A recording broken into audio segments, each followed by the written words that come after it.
அன்புள்ள தேவ ஜனமே, இயேசுவின் நாமத்துல உங்களை வாழ்த்துகிறேன். இயேசு கிறிஸ்துவின் நாமத்துல 39வது நாள் தியானத்துக்கு உங்களை நான் வரவேற்கின்றேன். யோவான் 21வது அதிகாரம் 15வது வசனத்திலிருந்து அந்த அதிகாரம் முடிய கடைசி அதிகாரத்தில் கடைசி பாகத்துக்கு வந்து விட்டோம். என் ஆண்டவராகிய கர்த்தர் தொடர்ந்து எங்களோடு கூட இன்னுமாக பேசி எங்களை இன்னும் வழி நடத்தும். இயேசுவின் நாமத்தில் ஜெபிக்கிறோம் தகப்பனே, ஆமென். பின்னணி: இயேசு கிறிஸ்து பேதுருவை ஸ்திரப்படுத்துகிறார். இயேசு கிறிஸ்து கலிலேயா நதிக்கரையில் இருக்கின்றார். 7 சீஷர்கள் மீன் பிடிக்க திரும்பி போயிட்டாங்க. இரவு முழுதும் ஒன்றும் பிடிக்கல. இயேசு சொல்றாங்க, வலதுபுறம் போடுன்றாங்க. எதிர்பாராத முறையில பெரிய ஒரு மீன் கிடைக்கிறது. யோவான் சொல்லுகிறார் பேதுரு கிட்ட, ஜீசஸ், இயேசு நம்முடைய ஆண்டவர்.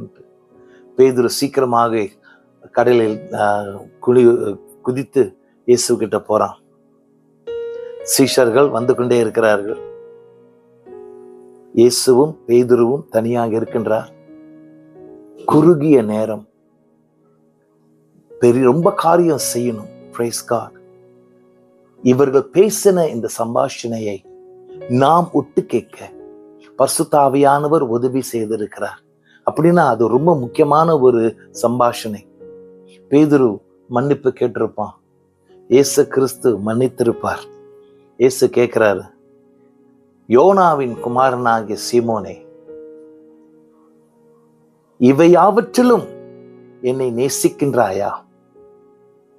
ஆங்கிலத்துல நேசம் என்ற வார்த்தை, தமிழ்ல கூட பல காதல், நேசம் என்ற பல காரியங்கள் உண்டு. கிரேக்க மொழியில பல லெவல் லவ் இருக்கின்றது. ஈரோஸ் என்றால் மாம்ச ரீதியின் நேசம், மாம்ச ரீதியின் உறவு. ஃபீலியா என்று சொல்லும் பொழுது ஒரு குடும்ப சூழ்நிலையில் சகோதர சகோதரிகளுடைய அன்பு. பிலடெல்பியா என்பது சகோதர ஒரு டவுன் அப்படின்னுவார்கள். ஆகாப்பே என்று சொல்லும் பொழுது எதிர்பாராத, நிபந்தனை வைக்காத, எந்த விதமான எதிர்பார்ப்பும் இல்லாத, நேசிக்கிற, எல்லாவற்றையும் கொடுக்கின்ற ஒரு அன்பு. இயேசு கிறிஸ்து இந்த இடத்துல உண்மையாகவே நான் கிரேக்க இது கொண்டாந்துருக்கணும், அந்த பைபிள் காட்டிடலாம்.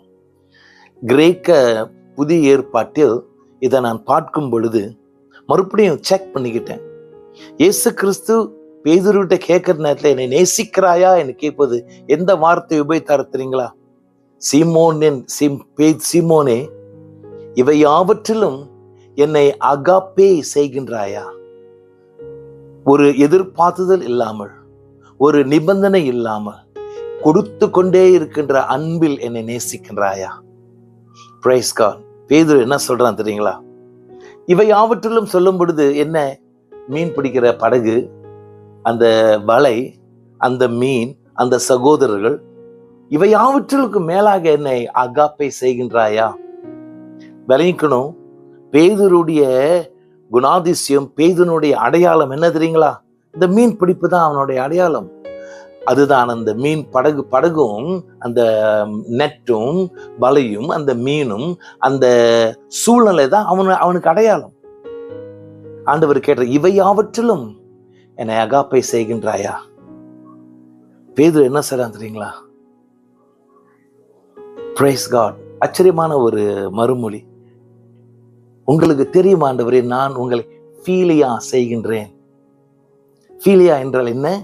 சகோதர அன்பு. குடும்பத்துல இருக்கின்ற, மத்தியில் இருக்கும் அந்த சகோதர அன்பில் உன்னை நேசிக்கின்றேன். இயேசு கிறிஸ்து அவனை திருத்தல, அவனுக்கு ஒரு பெரிய பொறுப்பை கொடுக்கிறார். ஆடுகளுக்கு சாப்பாடு கொடு. ஒரு பொறுப்புள்ள ஒரு ஊழியம். 2வது முறை இயேசு கிறிஸ்து அவனிடத்துல கேட்கிறாரு, யோனாவின் குமாரனாக சீமோனே, உண்மையாகவே என்னை ஆகாப்பை செய்கின்றாயா என்று கேட்கின்றார். மறுபடியும் பேதுரு மறுமொழி கொடுக்கின்றான், ஆம் ஆண்டவரே, உன்னை நான் ஃபீலியா செய்கின்றேன். மறுபடியும் உமக்கு தெரியும், நான் உன்னை சகோதரர் அன்பில் உன்னை நேசிக்கிறேன். மறுபடியும் இயேசு அவனை திருத்தல. அவனுக்கு இதை விட இன்னும் முதல்ல கொடுத்த விட இன்னும் ஆழமான ஒரு பொறுப்பை கொடுக்கின்றார். என்னுடைய ஆடுகளை காத்துக்கொள்கிறார்.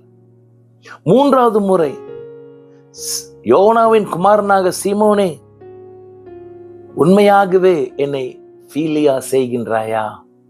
2 முறை அகாப்பை செய்கின்றாயான்னு கேட்டவர் மூன்றாவது முறை பேதுருகிட்ட கேட்கிற நேரத்துல தன்னுடைய எதிர்பார்த்துதலை குறைத்து, என்னை உண்மையாகவே பீலியா செய்கின்றாயா, உண்மையாகவே சகோதரனை போல என்னை நேசிக்கின்றாயா என்று கேட்கிறார். அதனாலதான் யோவான் எழுதுற நேரத்தில் சொல்றார், மூன்றாவது முறை இயேசு பீலியா என்று சொன்னதுனால பேதுரு மிகவும் துக்கப்பட்டானாம்.